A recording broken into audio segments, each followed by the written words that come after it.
अस्सलामु अलैकुम वरहमतुल्लाहि वबरकातुहू। मेरे प्यारे अजीज़ दोस्तों, उम्मीद करता हूँ कि आप सभी खैरियत से होंगे। अल्लाह पाक आपको सलामत रखे, खुश रखे और आबाद रखे। तो आइएगा, आज मैं आपकी खिदमत में कुछ हदीसें पेश करने के लिए जा रहा हूँ, जिन्हें सुनने के बाद आपके दिल को बड़ी तसल्ली और बड़ा सुकून और बड़ा इत्मीनान हासिल होगा। एक बहुत छोटी सी नेकी है, लेकिन उसका सवाब बहुत ज़्यादा है। जी हाँ, और मुझे उम्मीद है कि इस नेकी को सुनने के बाद ये नेकी आप ज़रूर इंशाअल्लाह तबारक व तआला किया करेंगे। देखिएगा, नेकी क्या है। नेकी ये है कि अगर हमारे मोहल्ले में, बस्ती में, पड़ोस में, रिश्तेदारों में कोई बीमार पड़ जाए, ठीक है, अगर कोई बीमार है, चाहे वो घर पे है या हॉस्पिटल में है, तो उसकी तीमारदारी करने के लिए, उसकी बीमार पुरसी के लिए, उसकी आयादत के लिए लोग अपने घरों से जाते हैं कि चलो उनकी खैर खबर लेने के लिए चल रहे हैं, उनकी तबीयत कैसी है, देख करके आएंगे वो किस हालत में है। तो लोग उनको देखने के लिए या तो उनके घर जाते हैं या हॉस्पिटल जाते हैं। तो सबसे पहले मैं दुआ करूंगा कि परवरदिगार जितने भी बीमार हैं और किसी भी माहौलिक मर्ज में मुब्तला हैं, अल्लाह पाक उन्हें शिफा अता फरमाए अपने हबीब के सदक़े में। तो देखिएगा, जब कोई बीमार पड़ जाता है और उसकी कोई खैर खबर लेने के लिए जाता है, बीमार पुरसी के लिए जाता है, और जब वो बीमार को पता चलता है ना, तो उसके दिल को बड़ा सुकून मिलता है कि मुझे मेरी ये खैर खबर लेने के लिए आया है। तो उसी के ताल्लुक से मैं कुछ हदीसें आपको सुनाने के लिए जा रहा हूँ। अब यहाँ पर एक चीज़ मैं आपको और भी बता देता हूँ। देखिएगा, बहुत सारे लोग वो होते हैं जो हॉस्पिटल या किसी के घर किसी बीमार को जब देखने के लिए जाते ना, तो उनकी नीयत ये होती है कि कहीं यार ये ना कह दें कि यार वो देखने के लिए नहीं आए। तो प्लीज़ ये नियत मत करिएगा, दिखावा नहीं करना है, बल्कि जो बीमार है उसकी मोहब्बत में आपको घर से जाना है। अब उसका सवाब आप देखिएगा कितना मिलेगा आपको। ये नेकी जो आप करने के लिए जा रहे हैं ना, किसी भी मरीज को, किसी भी तीमारदार को जब आप देखने के लिए जा रहे हैं, तो फिर उसका सवाब क्या मिलेगा। देखिएगा, सुनन तिरमिजी के अंदर यह हदीस पाक मौजूद है। हजरत मुआज बिन अनस रज़ियल्लाहु ताला अन्हु से रिवायत है कि रसूलुल्लाह सल्लल्लाहु ताला अलैहि वसल्लम ने इरशाद फरमाया कि जो शख्स सुबह या शाम के वक्त किसी बीमार की आयादत करता है ना, किसी बीमार की आयादत करता है, तो देखिएगा इसके ताल्लुक से लिखा है कि 70,000 फरिश्ते उसके लिए दुआ करते हैं। कितने? 70,000, 70 नहीं, 70,000 फरिश्ते उसकी दुआ करते हैं, उसके लिए दुआ करते हैं, काहे की मगफिरत की। और वो जन्नत के बाग में फल तोड़ता रहता है यहाँ तक कि वो अपने घर वापस आ जाए। इसका मतलब ये होता है इस हदीस का, जैसे मान लीजिएगा आप सुबह के वक्त में किसी मरीज को देखने के लिए घर से निकले, उसकी आयादत के लिए, उसकी तीमारदारी के लिए आप घर से निकले सुबह के वक्त में। जब सुबह के वक्त आप चाहे वो हॉस्पिटल जा रहे हों या उसके घर पे जा रहे हों, और जब शाम को वापस आएंगे, तो सुबह से ही 70,000 फरिश्ते आपके लिए मगफिरत की दुआ करते रहेंगे जब तक आप शाम को वापस लौट के नहीं आएंगे, है ना। ये हदीस पाक है और ये अल्लाह के नबी का फरमान है। लेकिन बहुत सारे लोगों को पता नहीं होता है, जो हम खैर खबर लेने के लिए जा रहे हैं किसी मरीज की, तो हम कितनी बड़ी नेकी करने के लिए जा रहे हैं, है ना। तो देखा इसका कितना बड़ा सवाब है। और आगे लिखा है कि वो जन्नत के बाग में फल तोड़ता रहता है। इसका मतलब ये है कि जब तक वो अपने घर को वापस नहीं लौटेगा, तो वो जन्नत के बागीचों में से फल तोड़ता रहता है। उसका वो मकाम, और अल्लाह तबारक व तआला के हुक्म से फरिश्ते जो हैं उस बंदे के लिए दुआएं मगफिरत करते रहते हैं, ठीक है। 70,000 फरिश्ते।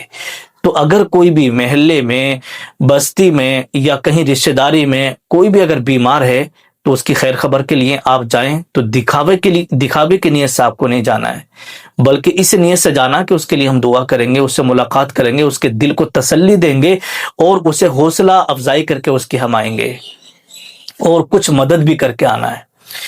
एक और रिवायत मैं आपके सामने रख देता हूँ, जो कि सुनन अबू दाऊद शरीफ के अंदर ये हदीस पाक मौजूद है। हजरत अली रज़ियल्लाहु ताला अन्हु से रिवायत है कि नबी करीम सल्लल्लाहु ताला अलैहि वसल्लम ने इरशाद फरमाया कि जो शख्स सुबह के वक्त किसी मरीज की आयादत करे सुबह के वक्त, तो 70,000 फरिश्ते शाम तक उसके लिए इस्तिग़फ़ार करते हैं। और जो बंदा शाम को अयादत करे, यानी शाम को मरीज को देखने के लिए जाए, تو 70,000 فرشتے صبح تک استغفار اس بندے کے لیے کرتے رہتے ہیں. ٹھیک ہے، یہ مسند احمد کے اندر بھی یہ حدیث پاک موجود ہے، جلد نمبر 1 صفحہ نمبر 112 پر، اور سنن ابو داؤد شریف کے اندر بھی یہ حدیث پاک موجود ہے. اور دیکھیے گا اس کی جو فضیلت کی جو وضاحت کی گئی ہے نا، علماء کرام فرماتے ہیں کہ اگر صبح کسی مریض کو دیکھنے جاتے ہیں، اس کی دلجوئی کرتے ہیں، مطلب اس کے دل کو تسلی دیتے ہیں اور اس کے لیے دعا کرتے ہیں کہ اللہ تو اس کی جو ہے اس کو شفا عطا فرما دے اور اس کی بیماری کو تو دور فرما دے، اسے آرام فرما دے، تو 70,000 فرشتے شام تک اس کے لیے اللہ سے مغفرت کی دعا کرتے رہتے ہیں. اور اگر شام کو جائے تو یہ سلسلہ صبح تک جاری رہتا ہے. اور یہاں غور کرنے والی بات یہ ہے کہ فرشتے دیکھیے گا معصوم مخلوق ہیں، ان کی دعا رد نہیں ہوتی ہے، کیونکہ وہ صرف حق بات کہتے ہیں اور اللہ کے حکم سے ہی دعا کرتے ہیں. سمجھے؟ اور دیکھیے گا لکھا ہے، بہت سارے علماء کرام نے اس کے تعلق سے یہ بھی لکھا ہے کہ عیادت مریض پر 70,000 فرشتے مقرر ہو جاتے ہیں جو اس کے لیے خیر و برکت کی دعا کرتے ہیں، اور یہ دعا قیامت تک بھی جاری رہ سکتی ہے اگر اللہ چاہے. اگر اللہ چاہے، موطا امام مالک میں بھی اس کے تعلق سے لکھا ہے، اگر اللہ چاہے تو یہ سلسلہ صبح سے شام تک نہیں بلکہ قیامت تک بھی جاری رہ سکتا ہے. اب عمل کرنے کا طریقہ بتا رہے ہیں. دیکھیے گا عمل کرنے کا طریقہ کیا ہے. مریض کی عیادت اخلاص کے ساتھ کریں، دکھاوا نہ کریں. کیا لکھا ہے؟ اخلاص کے ساتھ، خلوص کے ساتھ، محبت کے ساتھ مریض کی عیادت کریں، اس کے لیے دعا کریں. کیا دعا کریں؟ کہ اے اللہ میں تجھ سے دعا کرتا ہوں، اے مالک و مولا تو اسے شفا دے دے. اس کے پاس بیٹھ کر کے آپ اس کا ہاتھ اپنے ہاتھوں میں لے لیں، اس کا ہاتھ اپنے ہاتھوں میں لے لیں. ٹھیک ہے، اور اس کے بعد اس کا حال پوچھیں. آپ ہاتھوں میں ہاتھ لے کے اس کا حال پوچھیں، اس کی دوا دارو کے بارے میں پوچھیں، اور اس سے اس کی کنڈیشن کے بارے میں پوچھیں، اور اس کے لیے پھر آپ دعا کریں، ہے نا. اس طریقے سے آپ مریض سے ملاقات کریں، مریض کو تسلی دیں اور دین کی بات یاد دلائیں، یعنی اس سے دین کی باتیں کریں، اسے حوصلہ دیں، اور تاکہ جو ہے اسے یہ یقین ہو کہ انشاءاللہ میں ٹھیک ہو جاؤں گا. ٹھیک ہے، تو تسلی دیں، دین کی باتیں کریں، اور ایسی کوئی بات نہ کریں جس سے کہ اس کا دل دکھے.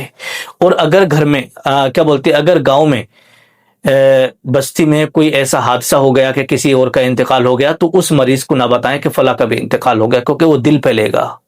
ٹھیک ہے، تو ایسی کوئی بات نہ کریں جس سے اس کا دل دکھے، بلکہ ایسی باتیں کریں جس سے اس کے دل کو تسلی ملے اور حوصلہ افزائی ہو. تو اللہ تعالی ہمیں توفیق دے کہ ہم مریضوں کی عیادت کو اپنی زندگی کا حصہ بنائیں، اور ان فرشتوں کی دعا حاصل کریں جو قیامت تک ہمارے لیے رحمت و مغفرت کی دعائیں کرتے ہیں.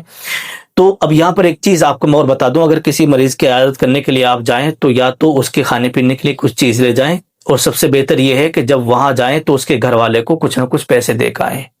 ٹھیک ہے، کیونکہ علاج چل رہا ہوتا ہے اور علاج کے وقت میں پیسوں کی ضرورت ہوتی ہے.